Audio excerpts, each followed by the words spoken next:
சமீபத்திய ஆய்வின்படி இமயமலையோட பனிப்பாறைகள் 2 மடங்கு வேகத்துல உருகி வர்றதா தகவல்கள் வெளியா இருக்கு.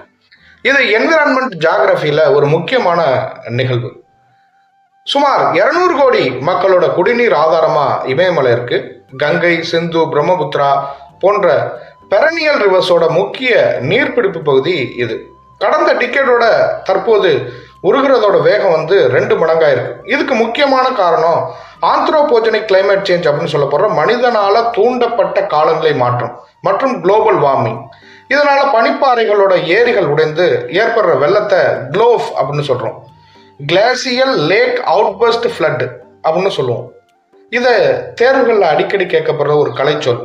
இந்த வேகமான உருகுதல் காரணமா முதலில் வெள்ளப்பெருக்கும், நீண்ட காலத்துக்கு கடும் வறட்சியும் ஏற்படும் அபாயம் இருக்கு. இது இந்தியாவின் உணவு பாதுகாப்பு மற்றும் நீர் மேலாண்மைக்கு பெரும் சவால். இமயமலை தொடர்ல இந்த மாதிரி மாற்றங்கள் நிகழ்ந்துகிட்டு இருக்கு.